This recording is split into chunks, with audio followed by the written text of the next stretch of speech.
रजब और ईमान की शादी के फंक्शन देख रहे हैं, तो हिसाब से पैसे लुट रहे हैं। हम लोग ये सोच के परेशान है कि कितने कितने के नोट है। आयशा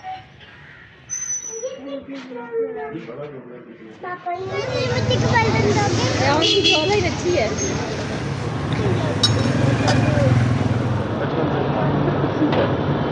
निकलता हुआ सूरज और डूबता हुआ सूरज तो सबको ही बहुत अच्छा लगता है, लेकिन यही सूरज जब टॉप पर आता है तो सबको बहुत बुरा लगता है और सबके होश उड़ जाते हैं कि ये क्या हो गया है और क्यों हो गया है।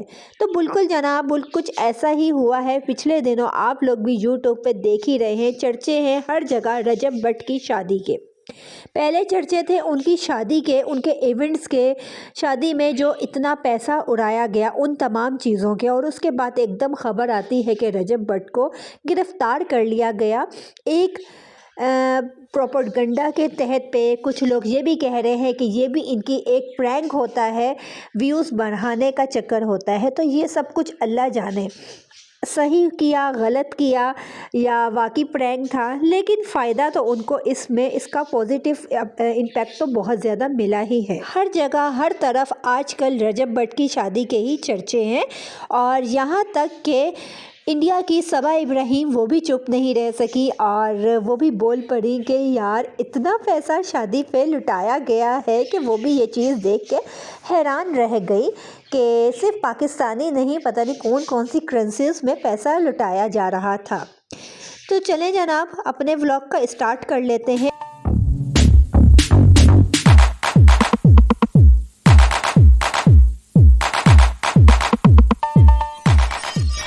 हेलो जी, अस्सलाम वालेकुम। उम्मीद करती हूँ बिल्कुल ठीक ठाक होंगे आप लोग, और मैं भी यहाँ पे बिल्कुल ठीक हूँ। आप तमाम लोग कैसे हैं कमेंट बॉक्स में ज़रूर बताएंगा। जैसा कि मैंने अपने पिछले व्लॉग में आप लोगों को बोला ही था कि हम नाश्ता करने गए हैं, लेकिन हमें मज़ा नहीं आया। इसके बाद हम ज़रूर अपनी पुरानी जगह पे जाके नाश्ता ज़रूर करेंगे। तो हम आ गए थे पिंडी की मशहूर नाश्ता गली। नाश्ता गली इसको कह सकते हैं क्योंकि यहाँ पे हर तरह का नाश्ता आप लोगों को मिलेगा, मतलब कि करतारपुरा पिंडी की मशहूर जगह। गर्मा गरम हलवा पूरी, कुलचे, नान, छोले और पाए, उसका हमने नाश्ता किया। और सर्दी बहुत ज़्यादा थी तो हम, अभी सर्दी ना होती तो हम पेड़े वाली लस्सी यहाँ पे जो बहुत मशहूर है, बहुत मज़े की होती है, वो हम ज़रूर पीते। लेकिन अभी सर्दी की वजह से हमने सिर्फ गर्मा गर्म चाय पर ही गुजारा किया। नाश्ता करने के बाद हम यहाँ पर ज़रा चहलकदमी के लिए आ गए थे। 3-4 बाज़ार जो है ना, 3-4 एरिया आप लोग कह सकते हैं इस जगह पर एक ही साथ मिले जुले हैं, और बहुत ही चहलकदमी वाला बाज़ार है। मतलब कि सुबह सुबह यहाँ पे ऐसी रौनक होती है कि आधा दिन निकल आया है। बाकी तमाम बाज़ार सोए हुए होते हैं, दोपहर को जाके खुलते हैं, लेकिन ये वो वाहिद बाज़ार हैं जो सुबह सुबह खुल जाते हैं। और ज़िंदगी चहलकदमी का नाम है, ज़िंदगी है यहाँ पर। ज़िंदगी वाकई ज़िंदगी का एहसास होता है कि ज़िंदगी वो जो है खुशियों का नाम है। सुबह सुबह रौनक ही रौनक हर जगह आप लोगों को नज़र आएगी। यहाँ पर नाश्ता करने के बाद जो है हमें मज़ेदार किस्म का मौसमी का जूस पीने का दिल चाहा, और मौसमी का जूस पीने से ज़्यादा ना, जो सब्ज़ियाँ और फल सजाए हुए थे ना इस बंदे ने, ताज़े ताज़े, उसको देख के दिल चाह रहा था कि बस हम भी जूस पिएं। वो पीने के बाद जो है ना, यहाँ पर मैं आप लोगों को एक बात बताती चलूँ।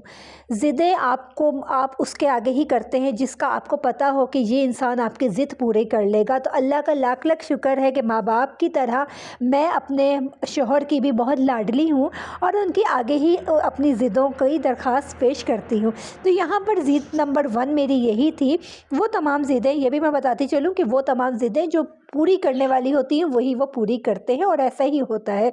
तो यहाँ पर मेरी ज़िद थी कि रावलपिंडी में एक जगह है ग्वाल मंडी, जहाँ पर ये बड़ी बड़ी हवेलियाँ बनी हुई हैं, जहाँ पर मिट्टी के भरमाल है बर्तनों की।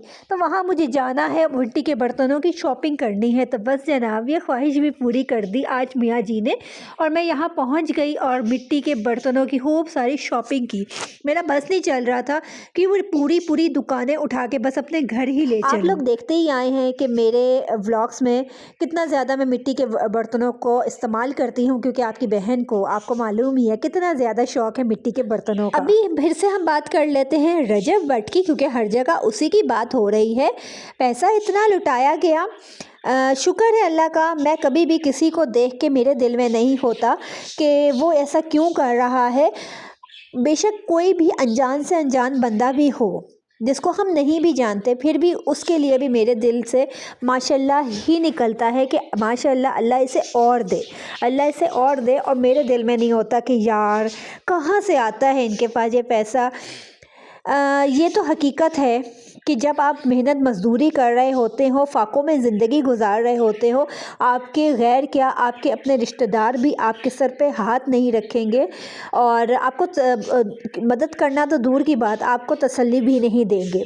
अल्फाज ऐसी सिर्फ मशवरे, ऊट पटांग और नसीहतें दी जाती हैं और कुछ भी नहीं किया जाता। हाँ, वही इंसान जब तरक्की के अरूज पे पहुंच जाता है, उसे तरक्की बहुत ज़्यादा मिल जाती है और उसी जो मेहनत से उसने पैसा कमाया होता है, उसी पैसे को वो अपने ऊपर लुटा रहा होता है, कर रहा होता है, तो वही रिश्तेदार और वही लोग सब खड़े हो जाते हैं उसके अगेंस्ट। ऐसा ही शायद हुआ है रजब भट्ट के साथ भी। और हाँ, ये बात है कि कहा जाता है कि पाकिस्तान में बहुत गुर्बत है, बहुत वो जो है गरीब मुल्क है पाकिस्तान। लेकिन जब ऐसे लोगों को देखो तो यकीन नहीं आता कि यार पाकिस्तान वाकई गरीब मुल्क है। तो हाँ, है, ऐसा ही है, पाकिस्तान वाकई गरीब मुल्क है। लेकिन हर मुल्क में हर तरह का तबका होता है। एक तबका वो है जिसके पास पैसा है, तो इतना है कि हम हिसाब ही नहीं लगा सकते और अल्लाह उन्हें दिए जा रहा है। हाँ, दूसरी तरफ लेकिन ऐसा तबका भी है जो भूख से, प्यास से बिलबिला रहे हैं, फाकों से मर रहे हैं। हाँ, उन लोगों के लिए ख़ास ये बोला जाता है कि मतलब कि अपने पैसे को शो ऑफ़ ना कराओ, छुपा के रखो जो भी चीज़ आपके पास है।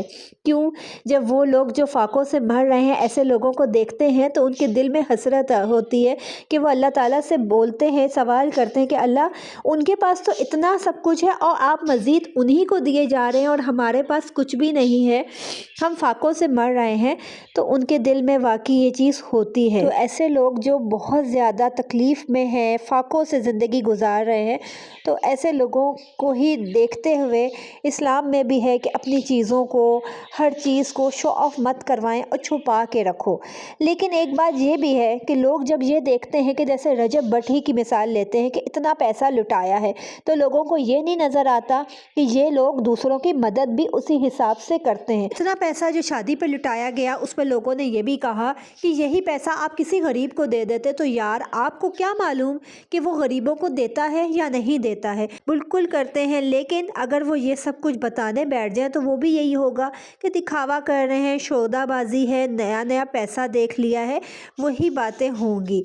तो अल्लाह की राह में, अल्लाह की खातिर वो कर रहे हैं, इन चीज़ों को दिखाना नहीं चाहिए। अगर वही पैसा अपने ऊपर लुटा लो तो बातें ही लोगों की बकवास ही बंद नहीं होती है।